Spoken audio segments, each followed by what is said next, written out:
So in order to fully understand our central topic of diagonalization, we must understand a more general concept of similarity.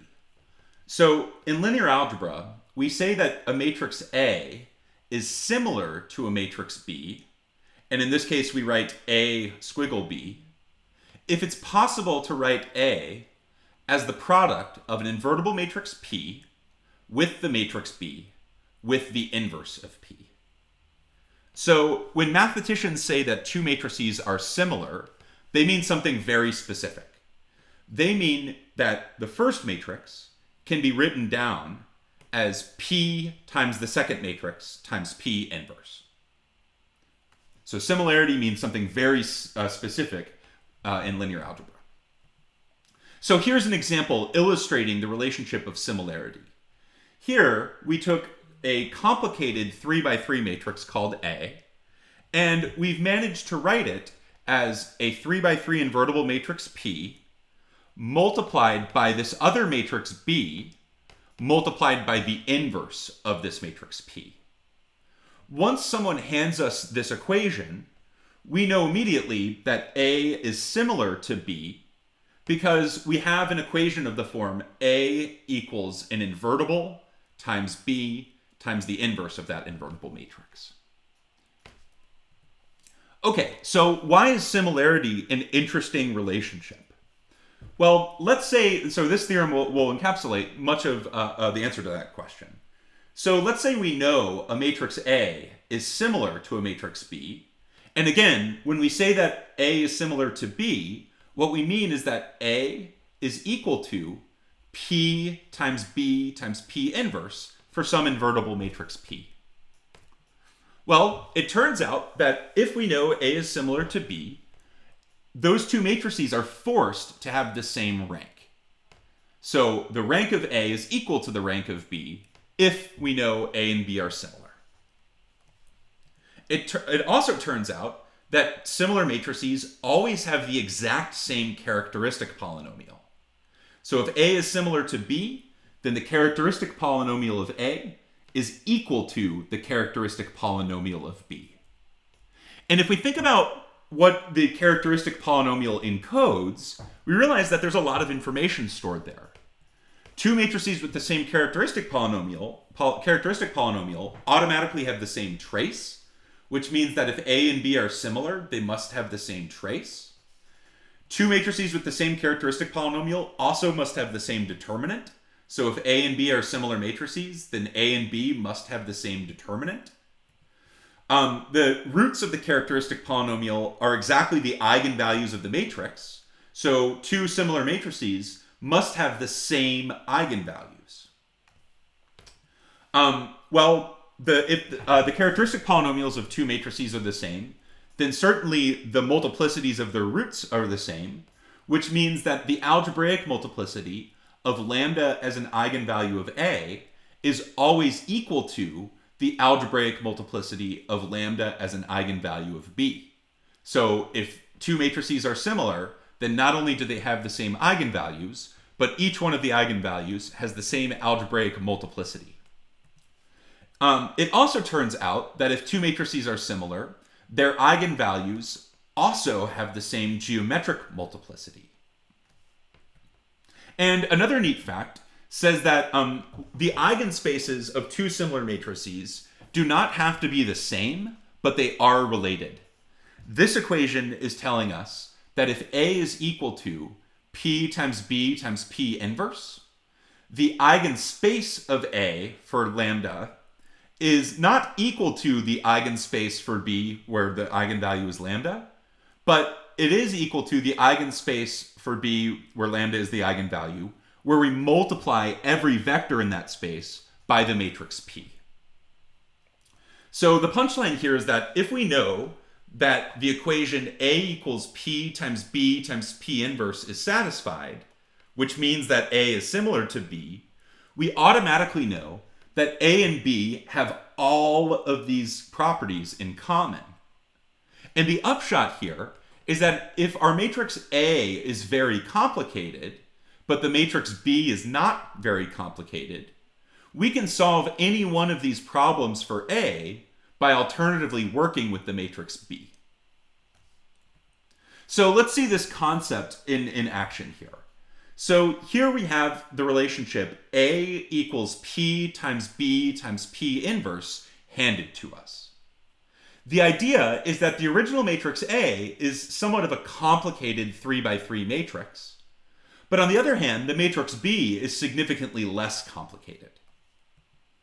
So the matrix B in this scenario is much easier to understand than the matrix A. So let's say we wanted to calculate the rank of our matrix A. Well, since A is similar to B, we could instead figure out the rank of B, and the rank of B is easy to figure out. The first column is not a multiple of the second column, so the rank is at least equal to 2, but the third column is -3 times the second column, so the rank must equal 2.